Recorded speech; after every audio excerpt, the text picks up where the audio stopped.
everyone, and welcome to So Very Wrong About Games, a board gaming podcast about board games. With me is my co-host, Michael Walker. How you doing, Walker? Fantastic. No cough.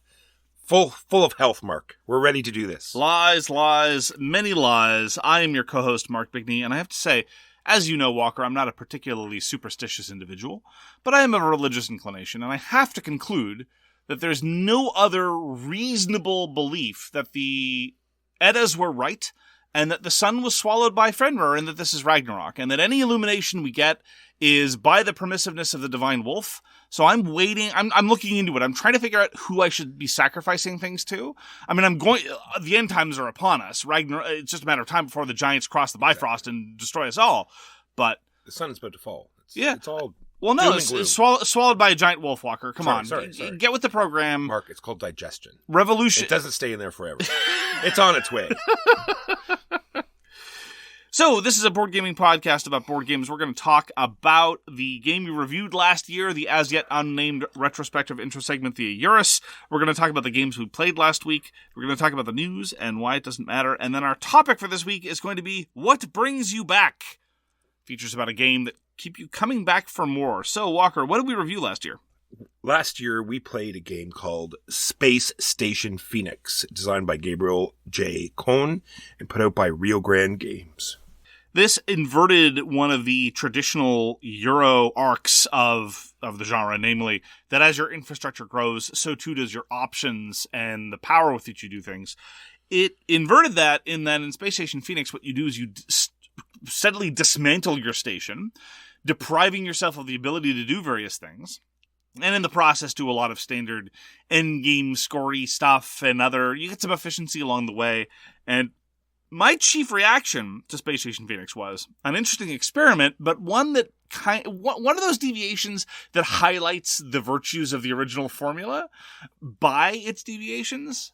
So I wasn't terribly keen to go back to it, and I haven't since, but it was an interesting question to pose. Yeah, it was like one of these interesting games where you're destroying your worker placement spots, but you're building your space station and you're scoring opportunities. Like most games where you sort of have to figure out that pivot point, right? So it's the pivot point of when do I destroy the majority of my action spaces and then concentrate mostly on scoring.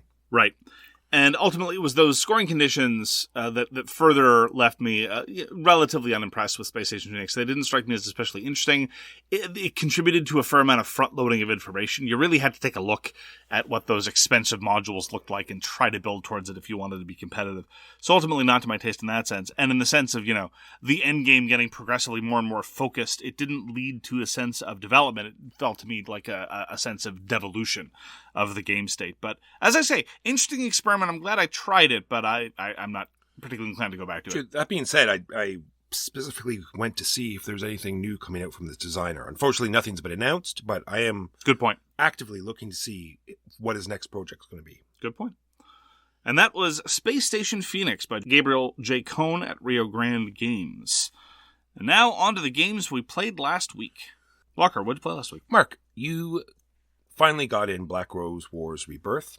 And this time you decided to bring all of the components, which leads to a gameplay, which is great. This is published by Ludus Magnus Studio, and it is a crazy, wacky wizards in a foam booth throwing crazy spells at each other. This changes the game up a little bit, where as opposed to destroying the rooms, you're improving them. So before, you could use the rooms once a turn. Now you can use them as many times as you want until they're upgraded. And then you're down to once per turn. Yes, but a more powerful version. Again, not entirely unlike the insight one might get from playing Space Station Phoenix. It's better if the end game contains an increase of options rather than a constraining of options. And generally speaking, Black Rose Wars, you don't destroy that many rooms. In core Black Rose Wars, maybe 2 or 3 all told. And in Black Rose Wars Rebirth, you have a similar number of rooms that get rebuilt in our experience. And so ultimately, it's not a massive change in terms of how things proceed, but it is an interesting one that I broadly approve.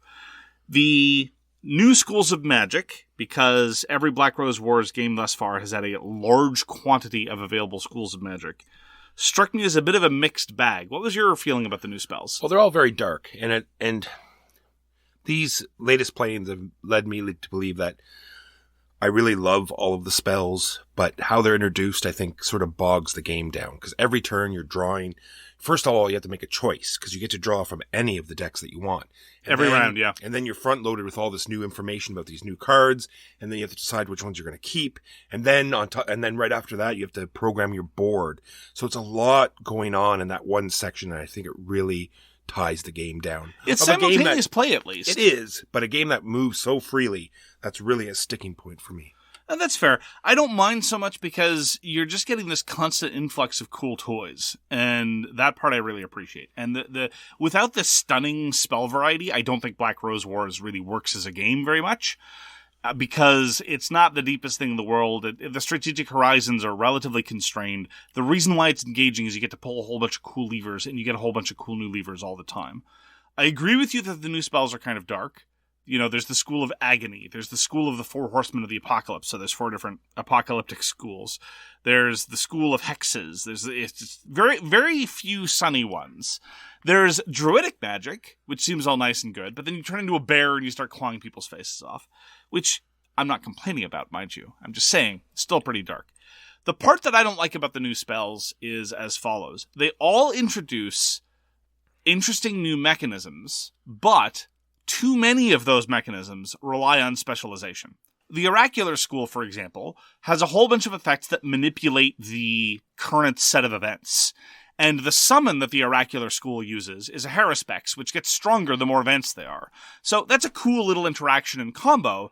The thing is, once you start drawing from that school, you should probably keep drawing from that school. Similarly, the School of Famine that I tried, one of the 4 Horsemen schools, was really interesting in that it ties up your cubes, which you use to put out damage and score things and can constrain your opponent's actions. You then use as a currency to power other effects.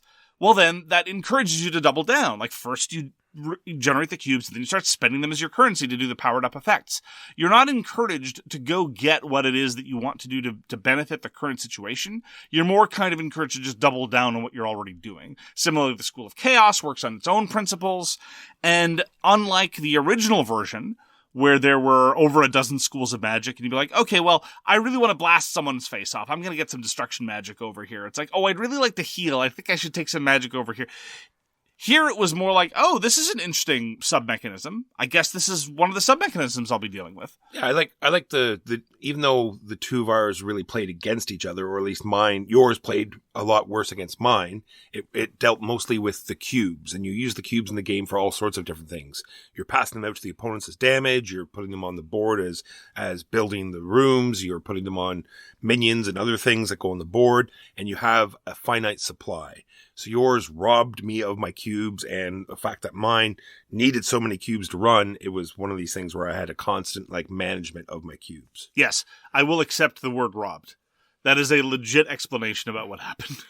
And so what I'm curious to find out is as follows, because I think it's fair to say that we're pretty enthusiastic about Black Rose Wars as an occasional event game to slap each other silly. When it comes time to slap each other silly, we hear it so very wrong about games have roughly 2 games of middleweight or heavier that we're very enthusiastic about. Those being Cosmic Frog and Black Rose Wars, broadly speaking. I don't think I'm missing any. Like there are some the Troops on a Map games that we very much enjoy are of a different tenor. We're saying as opposed to things like Bang, right? Yes. A sort of a I just feel like hitting somebody. Or Red Dragon Inn. Exactly. So even though they're not take that card games, it's the same kind of vibe. Aggression all over the place. You're going to be getting it. That's the point of the game. Yeah, no hard feelings. No hard feelings. Yeah. Exactly. Death, you respawn, you're back in. Exactly right. Whiz War for the modern era. So we've got Cosmic Frog and we've got Black Rose Wars. Neither of these are games we feel like playing all the time. And I'm not saying that Black Rose Wars is as brilliant as Cosmic Frog is. But we very much enjoy all the variety of toys. What I'm going to do is as follows. I'm going to sit down and I'm going to combine the schools of magic so that we can use, the rooms from the new version, because I think by and large they're an improvement, but nonetheless have access to some of the older, a little less outre, a little less self-specializing in terms of magic, but nonetheless, we'd still have a tremendous degree of variety. The only quibble that I would have with that, the only difficulty there is every school of magic that has summons has their own beautiful miniatures.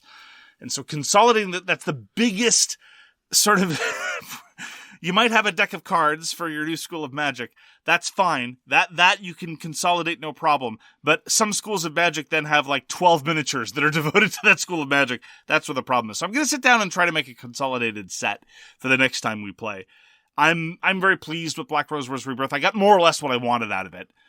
And I really like the new printings of Big Ludus, as I call them affectionately at Ludus Magnus, not seem to be as riddled with errors as the first Black Rose Wars was. I mean, look, they're an Italian publisher. They had a whole bunch of language translation problems, both in the English version and in other translated versions. There was massive quantities of errata in the first version.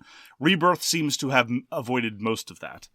Shame their skirmishy stuff doesn't seem to be as well designed. I've not enjoyed my experiences with their skirmishy stuff, but Black Rose Wars is a product line I can get behind. And that was Black Rose Wars Rebirth by Andrea Colletti, Diego Fonseca, Marco Montanaro, published by Ludus Magnus Studio this year, pursuant to successful crowdfunding. Now, speaking of rules errors, Mark, we went back to G.I. Joe, the deck-building game Rise of the Flagg campaign expansion. And luckily, this time we were armed with the errata. Because once again, the campaign book asked us to do these things, like read in the book or grab certain cards, and luckily we had the sheet that said, no, you don't do any of that. or no, you do this instead. Like, it was a huge change. Like, if you did not have this errata, once again, the game would have been broken. Absolutely. Sometimes you're able to intuit if there's a missing word or a missing modifier or something. But if the rules go and tell you to open envelope 3 and they mean envelope 6, there's not much that can be done there. Brutal. But anyway, that being said, this was a great session. Everyone really enjoyed it. The cards we needed, like, it rolled smoother. Last time, we were having a problem getting Joes out of the deck. So when you're short on Joes, and sometimes there's a way to cull your deck, and you might have not enough manpower because you didn't replace the Joes that you killed. But anyway, this one was much smoother. Enough staff, let's say. Yeah, a lot more interesting. Soldiers. I had this crazy combo going off. Very much fun. By everyone. More G.I. Joe deck building game. So it was G.I. Joe, Rise of the Flagg. Walker was kind enough to show me Hissy Fit. This is a review copy we got from the publisher. This is a cooperative card game. It is a small box card game designed by Levi Robertson and Chris Stone, published by Stone Age Distractions. And I gotta say, it is unusual for 2 reasons. One, you seldom see co-op card games in a small format. I mean, Regicide is an obvious example. But by and large, co-op games don't really move into the small card game format. It's one of the reasons why I find Sales so delightful. It's one of the reasons why I found Hissy Fit surprisingly interesting. And another thing about Hissy Fit is that there are lots of representation of cats and cat ownership in the board game hobby, especially in the past few years. Mostly, though, they are one-sided in their presentation. Namely, purely positive. And look, I'm not anti-cat. Let me be very, very clear. Let me emphasize this for the internet very, very clearly in no uncertain terms. I am pro-cat. All right? All that I'm going to point out... Hey, we don't want to relive that episode again. It's true. It was I barely recovered. All that I'm saying is that the theme of Hissy Fit, namely getting your cat to the vet, is, shall we say, fraught. That's as far as I'm going. I will commit to no more. Please send all your complaints to support@aircanada.ca. And so what you have is a kind of crisis management situation where you have to make progress at the same time as dealing with lacerations inflicted on you by the kitty who I'm sure loves you very, very much, and a variety of other challenges. It was extremely simple, and I enjoyed it. I thought it was cute, both in the gameplay sense and in terms of the graphic sense. So we also played it again on the stream. So if you're interested at all, check out our live channel on YouTube where we streamed it. We streamed 5 games that day. Of Hissy Fit? No, 5 totally different games. So a follow-up question on Hissy Fit. We played on the kitten difficulty level. We did, which I think is appropriate. There are multiple, but it was very easy. And what is the hardest difficulty at which you've played Hissy Fit? Oh, we just played it regular this time. Oh, okay. On the stream, played on regular, and we did win. So I think it's great. It's one of the games that flows well. You know, you flip a card, you do what the card says, you do what the other cards say, take your 2 actions, next player's turn.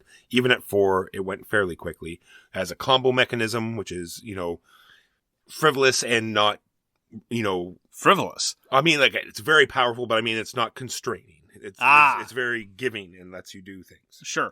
I will point out that it was a little strange that the rulebook was entirely silent on what level of communication was permitted between different players.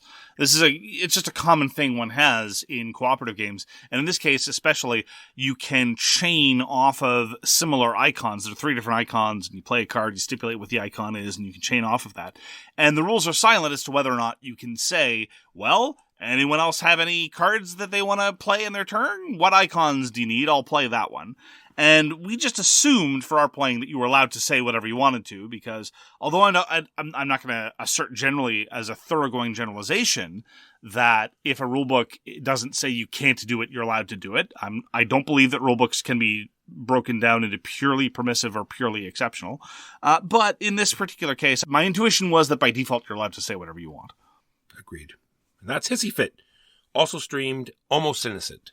This is another deduction game. We already talked about it. I won't say too much other than I hope it gets going a little faster, because right now it's just more of moving around the pictures. They added finally in the other set of evidence. So now there's yet another whole set that you have to keep track of. A new suit, basically. Another suit. Another data set that you need to manage. It didn't really change much, in my opinion. So more bigger spaces and stuff like that. So I'm hoping there's some different hooks or different mechanisms. Well, you could skip a couple scenarios if you wanted to. The campaign book is not the boss of you, Walker. It's true. I am the boss of you. I'm going to skip ahead and see if there's anything coming up.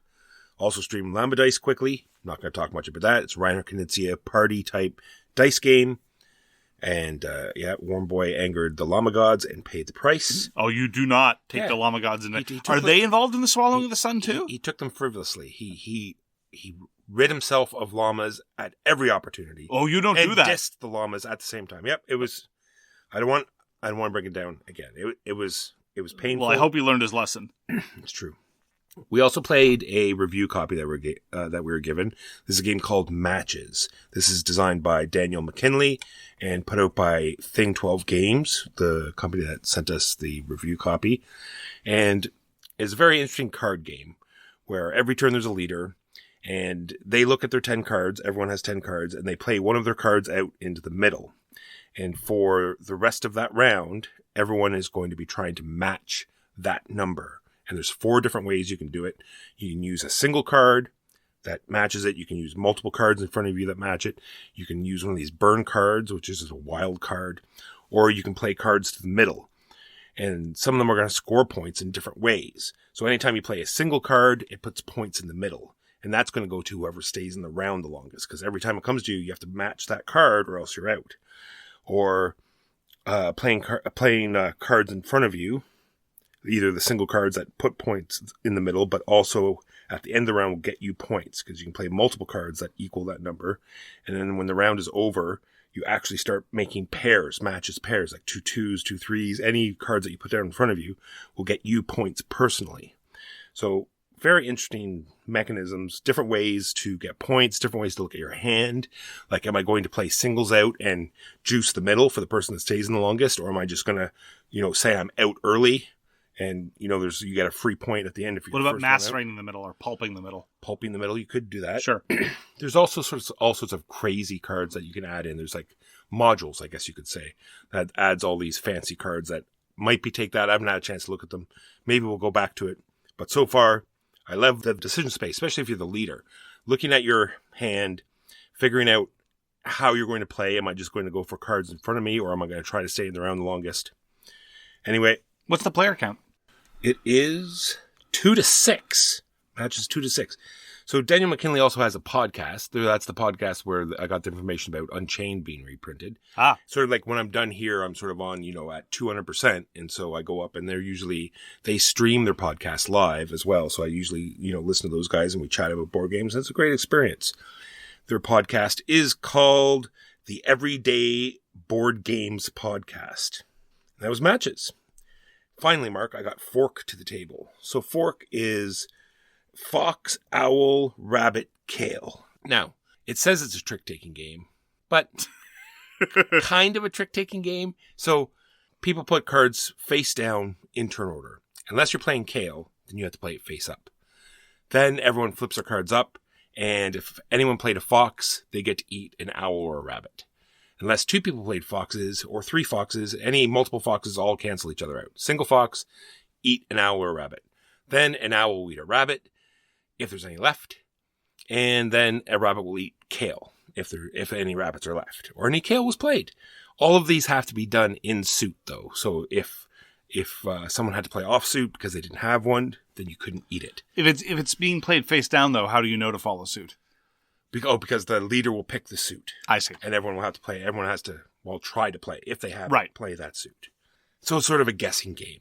You see someone put out kale, or the leader puts out kale, or you're next in line after the person who put out kale. And it's like, well, I could put a rabbit out. Yes, but the rabbit might get eaten before exactly. that. It's this interesting guessing game. And it's a trick-taking game in the guise of, if there's a tie, like 1 kale and 2 rabbits, whoever has the highest rabbit right. will win. Is there any virtue in playing kale? Like, what's the benefit of playing kale? The kale is, if it's left at the end, you get to put it in front of you. I see. And it's scoring. It's like sort of ladder scoring for kale. I see. Okay, so if you play kale, and that brings out the rabbits, but then by virtue of someone knowing that there are rabbits out, they play the foxes or the owls to eat the rabbits, then you're left with the kale. I see. Yeah, the guessing game was fun. And I can start seeing the and it's very quick. You literally, the whole game is that one hand that you get at the beginning. And the game's going to end if anyone has 5 scoring cards in front of you, or you finally get rid of all your cards. I enjoyed it. It comes with all sorts of different decks. Kickstarter, there you go. Right. So it has like polar bears and turtles and stuff. I'm not sure how it all. I'm sure it makes this crazy food chain that works itself down. But we'll see. I'll take a look at them and see if we can get it back to the table again. Gods Love Dinosaurs taught me that ecosystems don't have to be that complicated. This was designed by Tae T. Woo and put out by Sunrise Tornado Game Studio. It was a Kickstarter. I got to play Voidfall. Voidfall was our game of the year last year. It is the very, very Euro 4Xe heavy sci-fi game published by Mindclash Games, designed by Nigel Buckle and David Surtse. And I had a chance to comment on Bloat about one of the perennial hallmarks of, I think, your truly well-designed heavier games. And that is, how often and what kind of rules questions do you have? And how difficult is it to re-internalize the rule systems? And I was talking specifically on Bloat about successors, because one of the things that I found very striking about our play of successors recently was that the incentive structures and the victory conditions were internalized very, very easily. There were a couple of recurring confusions about timing, but past that, everyone was ready to go. And I was reminded of this when sitting down to play Voidfall, because I initially thought, okay, so people want to play Voidfall again. I should probably reread the rules. I didn't have a chance to, and I didn't have to. This is a game that I haven't played in several weeks, possibly several months, and I just remembered how the game works because the systems hang together real well. Now, part of that is my enthusiasm for Voidfall. If I didn't enjoy Voidfall, I probably wouldn't have remembered the rules as well as I did. But I think there are lots of games of similar, for which I have similar degree of enthusiasm, that might even be less complicated, that I would absolutely have to reread the rules in order to get through it. But Voidfall just, no problem whatsoever, hits the table. The setup, of course, is incredibly cumbersome.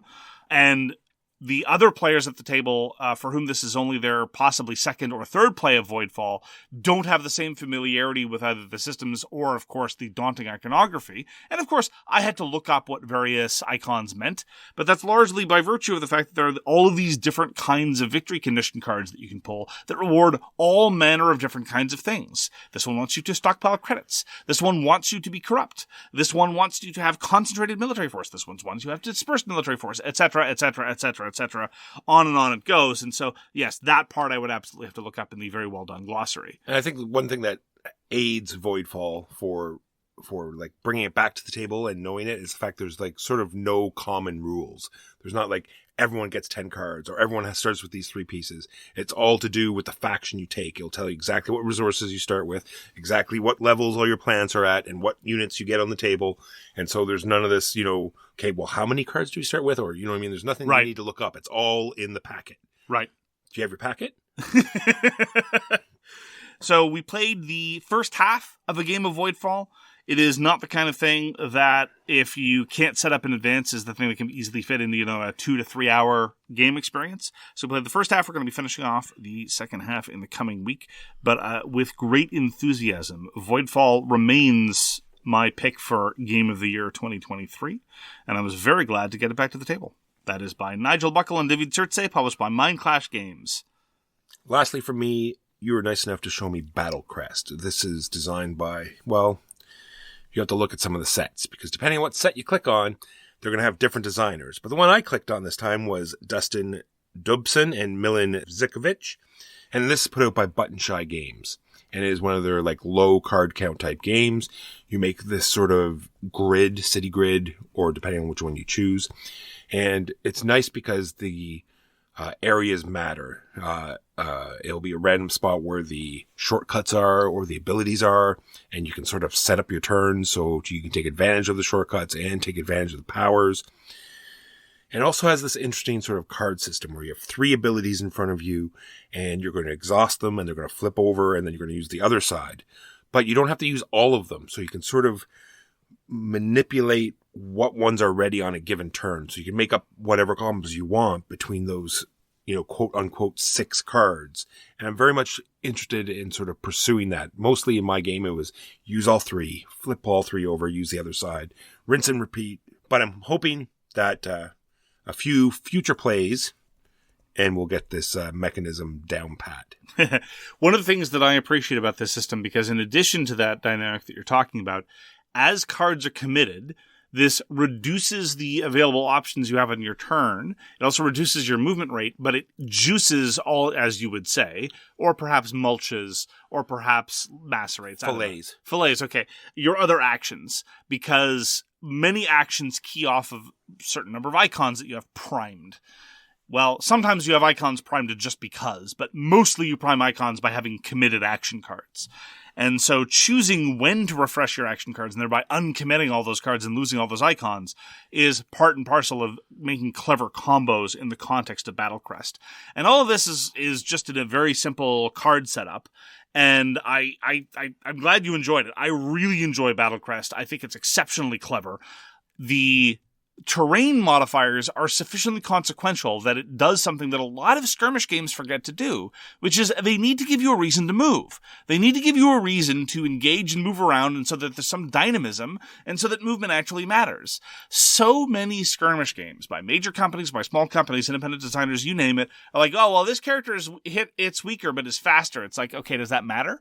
Like... Is it going to be relevant? Like, have you given me a reason to move around in terms of victory conditions?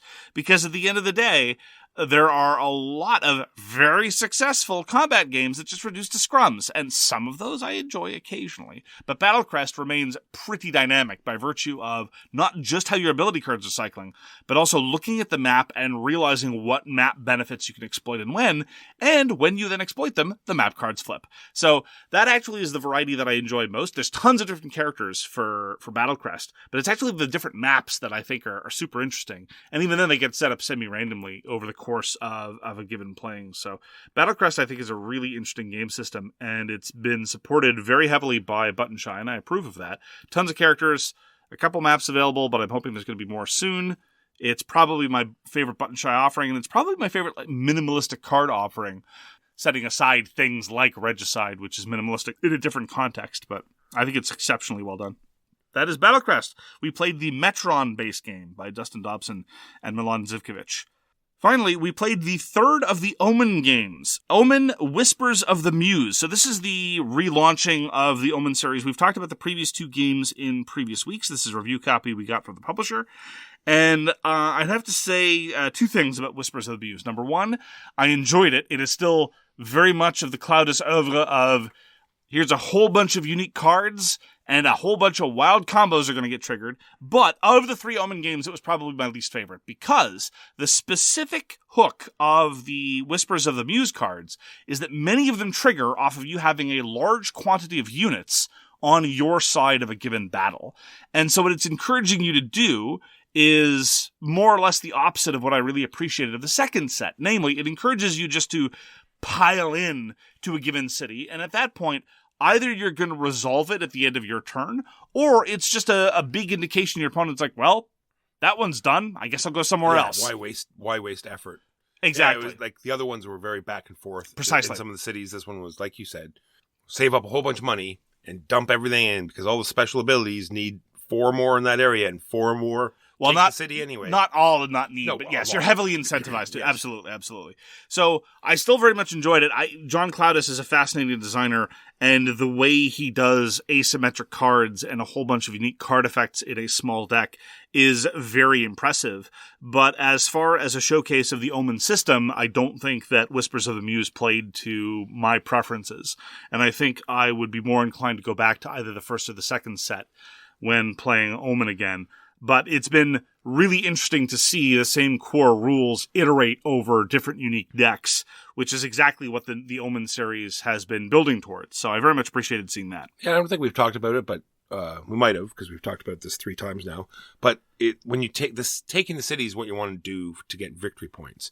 And then they sort of go in your hand or they go in your play area. And the interesting part is that they'll be worth 2 points, but they also have special abilities that you can use that will make them only worth 1 point. But in certain circumstances, that might lead you to get yet another city card, right? And it's that they are very potent, yes. Yeah, that trade-off is an interesting sort of incentive. Either, am I going to not waste, but am I going to blow this card to, lose the point in order to get more points later? Anyway. Similarly, there's a keyword which turned out to be very, very consequential. This is a keyword that has recurred across different Omen sets, but it actually proved to be determinative in our playing of Omen, which is coveted. There are some units that if they're in your hand when the game ends, they are worth a point. And so that's another trade-off, because it's like, well, do you want to use them? Or do you just want to sit on them for the rest of the game? It depends on what stage of the game. It changes the value matrix, but it nonetheless has the same kind of dynamic as what happens with the city cards, which turn into craters, which is what they're called when you win them. So that's Omen Whispers of the Muse by John Cloudis at Smallbox Games. Those are the games we played last week. Now a brief break while we pay some bills. This episode is brought to you by the spring cleaning champions, Manscaped. This season, make sure to groom your carpets and your drapes with the leaders of the below-the-waist grooming. Clear out that winter bush with Manscaped's Lawn Mower 5.0 and watch your confidence bloom like springtime flowers. Embrace the season and join the 10 million men worldwide who trust Manscaped with our special offer. Go to manscaped.com, use code SOWRONGGAMES for 20% off, plus free shipping. And speaking of spring showers, not to worry, this bad boy's waterproof, shave in the shower, in the bath, in the ocean. Like I said, get 20% off, free shipping with code SOWRONGGAMES at manscaped.com. That is 20% off, free shipping with the code SOWRONGGAMES at manscaped.com. Nothing like a little spring cleaning in your pants. And we're back. Now on to the news and why it doesn't matter. Walker, what do you got for us? Mark, I've talked about Divine Right before. It's back. Walker, your opinions on monarchy are not relevant for the purposes of this podcast. It's on Kickstarter right now. They're kickstarting the Divine Right of Kings? No, the old TSR Divine Right game. Yeah. Oh, I say Divine Right. I thought it was a game that you were talking about. I was making a politics joke. I keeps it political. You do. Very. And I usually political theories that went out of favor centuries ago. So Divine Right is this old TSR chit game that has, I went into the rule book and it has the great line still. So the header is deactivating enemy aligned non-player monarchs. Oh my goodness. So enemy aligned non-player monarchs can be persuaded to drop out of their alliance, i.e. deactivated in a manner similar to activation. See, and this rulebook what you're doing, on you're giving a vibe. You're painting a picture, you're giving a vibe. It's so good. The whole rulebook is like that. The non-active, non-aligned play. Oh, it's so good. I've been knee deep in rulebooks like that before. Yeah, I don't think I can pull myself because I got you can't convince yourself to no. actually Well, back it, I bought the 25th year anniversary and I punched it all and never played it. So I see. I can't justify getting it again. Yeah, I was vaguely curious about the redesign of Kingmaker. Roughly the same era, roughly even the same kind of vibe in terms of rulers and alliances and so forth. This was explicitly about the War of the Roses, a historical period that I don't really know or care much about. And similarly, I was very enthusiastic about it. They tried to do a modern rules version of it, and then I'm like, this isn't going to hit the table. I like it, and I like the thought of it, right? I haven't played it before. I like the thought of it, but this isn't going to happen. This leads right into our topic, which we will talk about very soon. Yeah, absolutely. So, on the opposite end of the spectrum of something of that nature, something cheap, quick, and cheerful, we have Lightspeed Arena. This is going to be by Tablescope Games. It's going to be on crowdfunding starting May 7th. Lightspeed Arena is the redevelopment of the old cheap-ass game Lightspeed, which was redeveloped into Stellar Conflict. And Lightspeed Arena is a game that I've tried before in its beta because here's the hook. So it's a real-time game, one of the early real-time games. And it's an abstract tabletop game of spaceships that have drawings of lasers shooting off in all kinds of different directions. And they trigger at a certain time, and literally what you do is you put a straight edge along the laser, or in various editions, pieces of string or elastic bands, and you determine what it hits. And they all happen in order. Now, the problem is, or at least a feature, whether you consider this a feature or a bug is a matter of some controversy, is that scoring a game of Lightspeed takes roughly 3 to 4 times as long as playing a game of Lightspeed. I don't mind this because we're still talking about a 15-minute commitment all told, and the scoring is actually kind of amusing because you get the sense of, oh, it looks like I shot myself on this one, or, oh, I end up overkilling this ship 5 times over. Oh, interesting. The kind of Galaxy Trucker or even Robo Rally, but we don't really like Robo Rally Sense of Chaos. But here's where Lightspeed Arena comes in. This is all going to be resolved by an animated scoring app. You take a picture of the battle space, and what it's going to do is showing all your ships going pew-pew and tell you what happens. I tried the beta version. It was clunky and awesome. And I am very much looking forward to the final version. This is Lightspeed Arena. This is exactly the kind of app integration that I like. Scoring apps where you just take a picture and it does all the burdensome calculation for you. And look, if it's going to be a space battle, you might as well animate it and try to inject some personality into the affairs. I love this game because it's a great introduction to Hiroshima Hex because it's very much the same sort of feel. So if you want to go like a little more advanced, then you go on to Hiroshima Hex. And anyway, or you just stay with Lightspeed because it's awesome. It's true. So I'm very much looking forward to Lightspeed Arena by Tablescope Games being on Kickstarter in May 7th. So that is the news and why it doesn't matter. Our topic this week is what brings you back? What about games keeps you coming back for more? I think this is very personalized. Absolutely. I think it'll be very, very different for each person. So this is going to be what for me and i.e. for you, what brings you back to a game that makes you want to play? No. For this topic, I'm channeling another character. Are you? Yes, Sweet. I'm channeling someone named Jonas. Ooh. Jonas does not play board games, and so this is going to be a strange approach. Ooh, weird. I'm a method podcaster walker. I love it. It's going to be great. I used to swirly a guy named Jonas, so this is going to be interesting. Wow. That's a joke. I don't know, man. Jocks are gonna jock. I never know what to say those kind of statements seriously.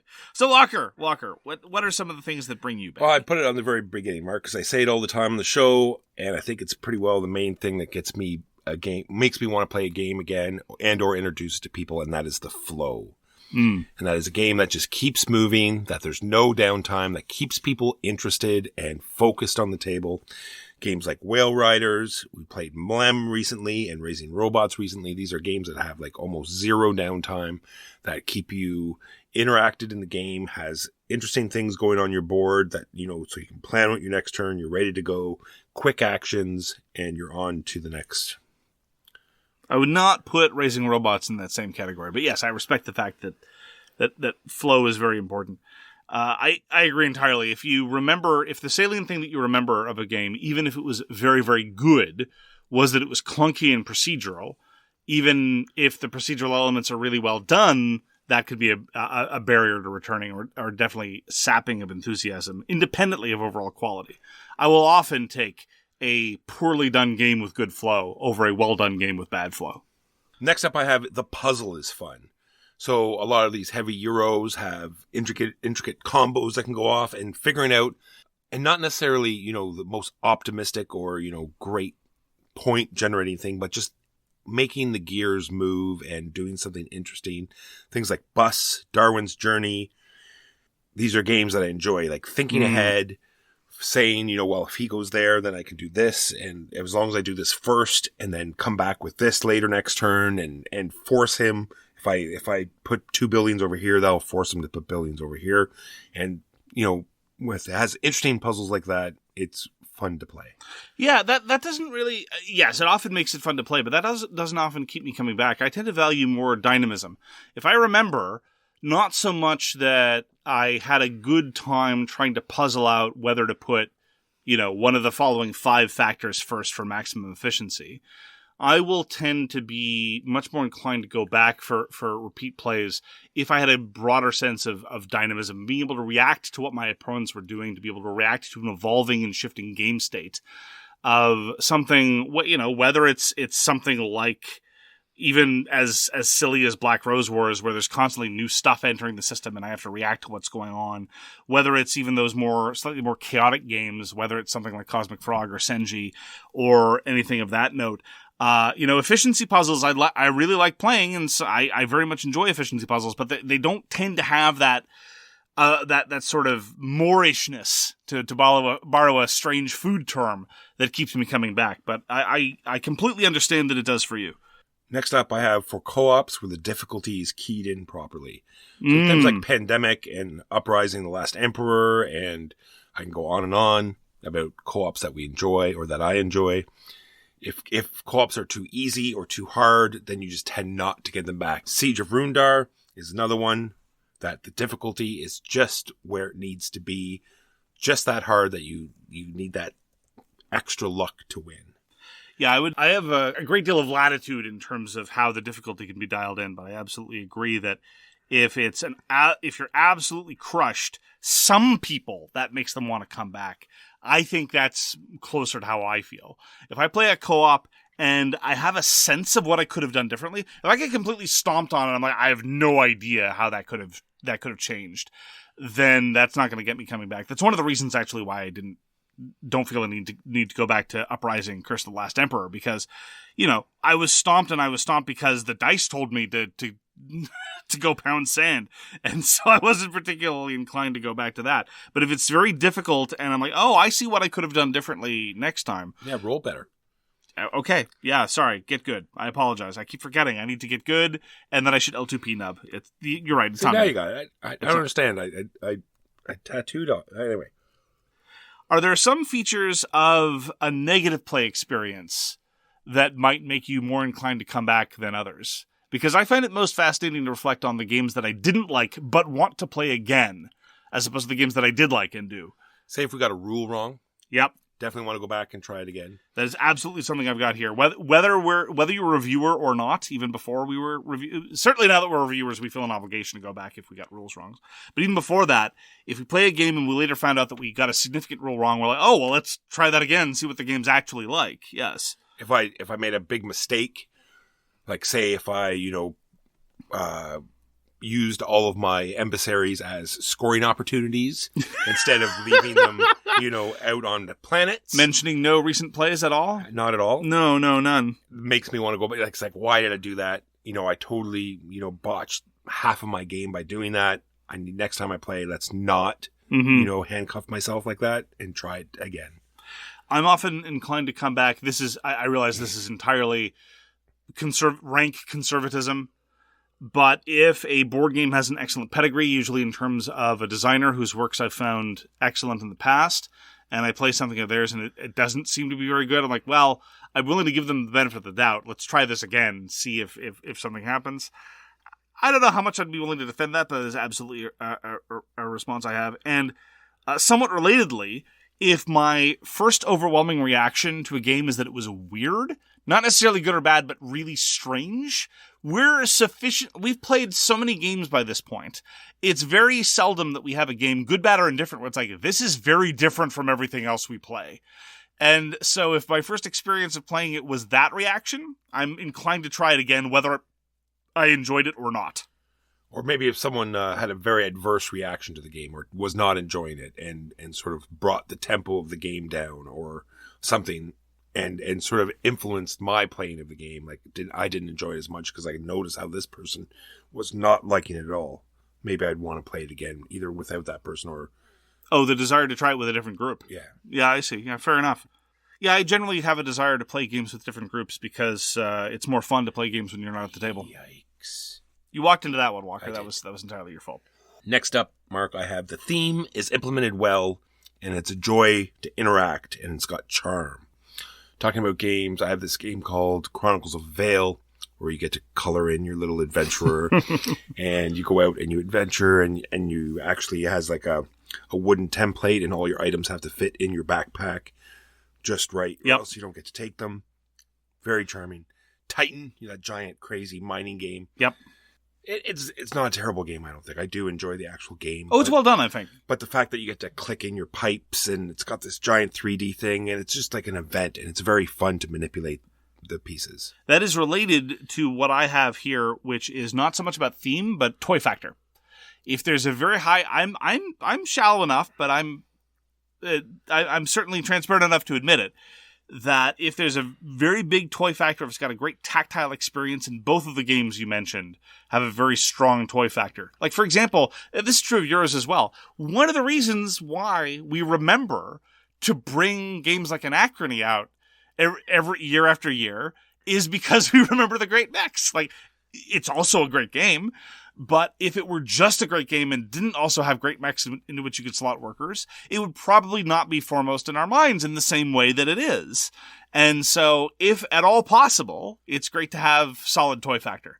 And this, I think, is independent, just to be clear, this is independent from, like, quality components. Obviously, quality components are great. We would rather have nice components than not, within reason. The economic and environmental impacts of these things are something we're increasingly aware of, but specifically if it's toyetic, if it's got something really cool, not just great minis, but great minis that do something, where they actually interface with the game mechanisms in an interesting way, like Anachrony does.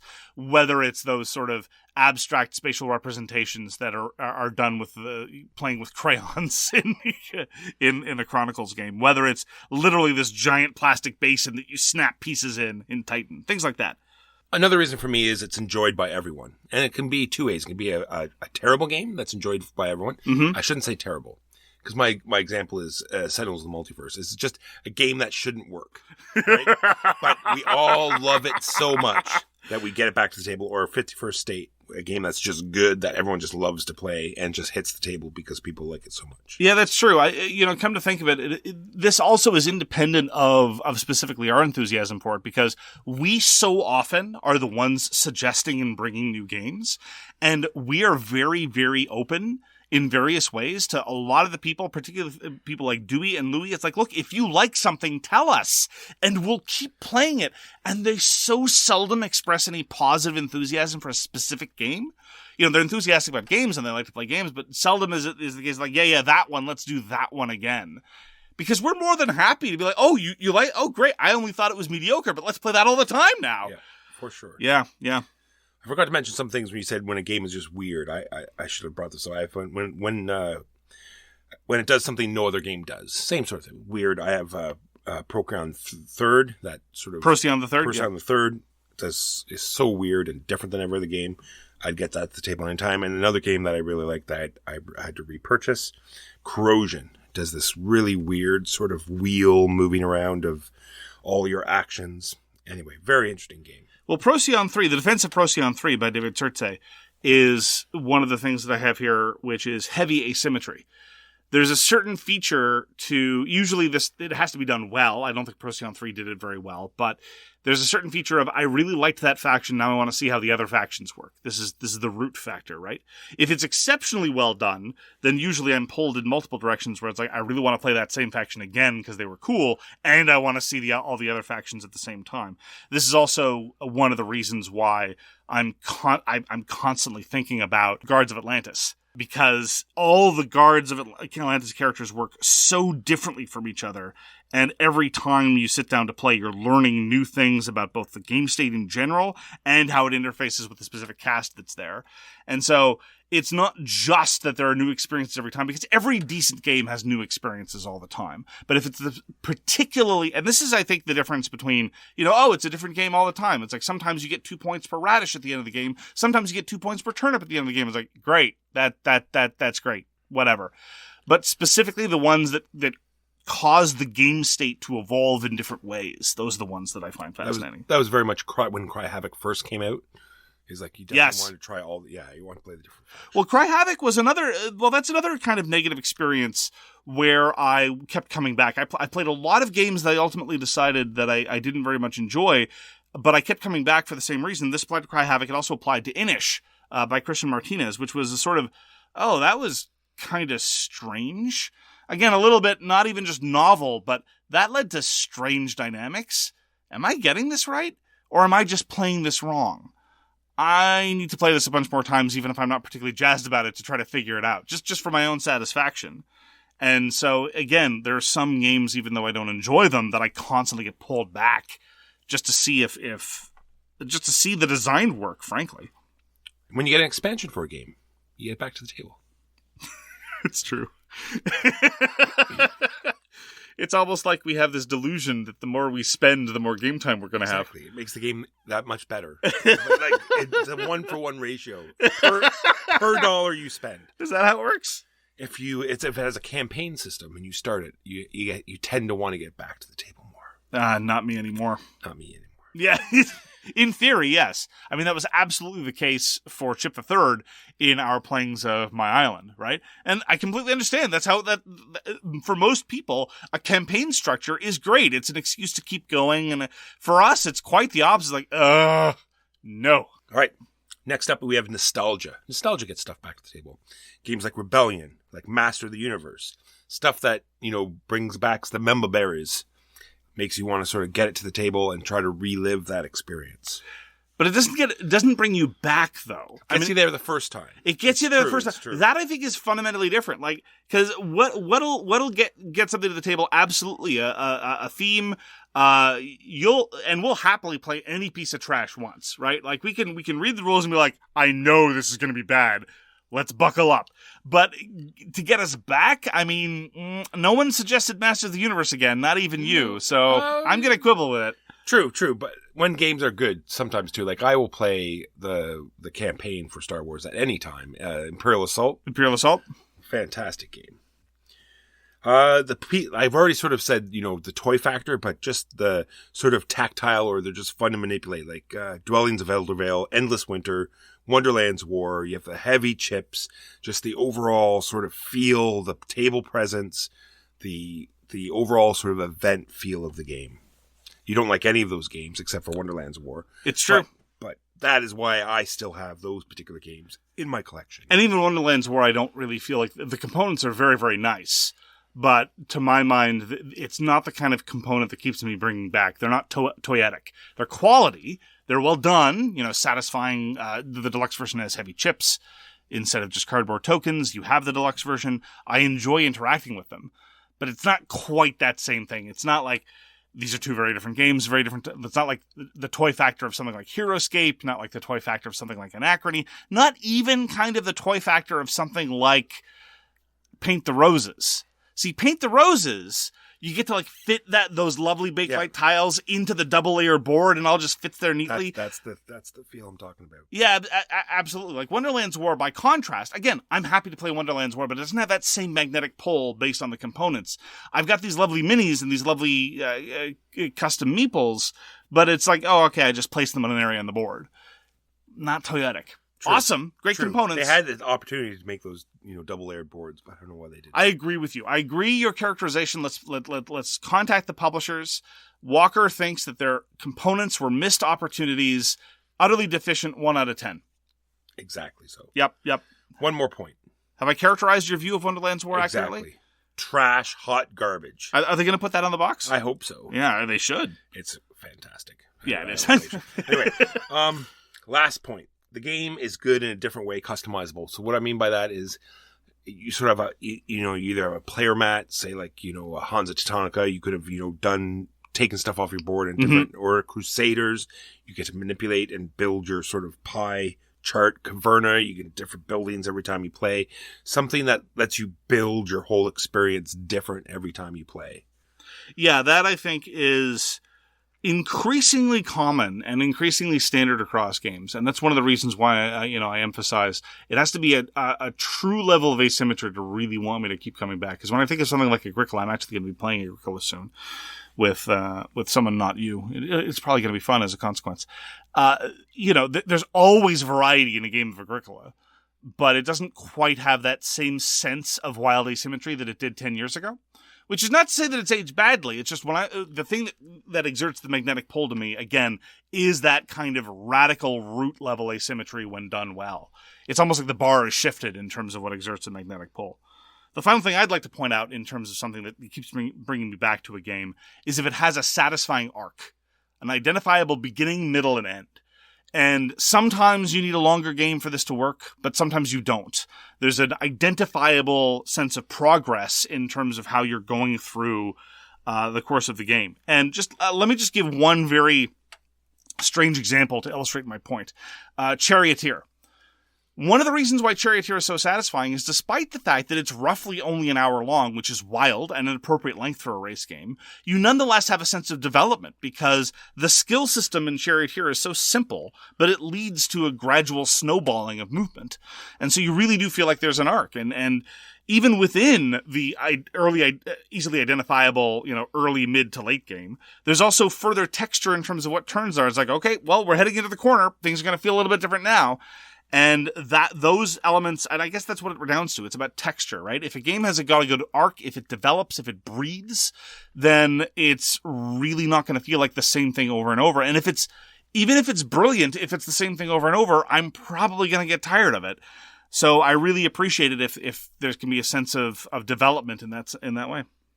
Did you want to borrow my Agricola? The one when you open up and the whole box explodes? That one? And the one missing fences? Yes, just that one. Yeah. Great experience is Agricola 15. Yeah, well, I'll be complaining. I've no doubt I will be lodging my standard complaints against the new edition of Agricola when talking about it next week. But anyway. So that's going to do it for this week. Thank you very, very much for joining us for So Very Wrong About Games. We hope you appreciated spending some time with us, and I hope that we all are thankful that Walker is now not quite as actively dying as he was previously. We're getting there. That's as much as I'm willing to commit to. If you'd like to get in touch with us, you can find all our contact information on our website, sowronggames.com. There's a whole bunch of good stuff there. If you want to hear about the strange can't we use and or the dramatis personae, the various in casts of grotesques that we refer to on the reg, you can find it all at sowronggames.com. Thanks again for spending some time with us, and we hope to see you again soon. If you like the show, tell a friend. Peace! You've been listening to So Very Wrong About Games, produced by Michael Walker and edited by Mark Bigney. Special thanks goes to What Does It Eat for generously allowing us to use their most excellent song, FOS, as our theme. You can find them at whatdoesiteat.com. You can reach us by email at soverywrongaboutgames@gmail.com or on Twitter at SoWrongGames. Thanks very much, see you next time, and always, try to be right, but remember you are so very wrong.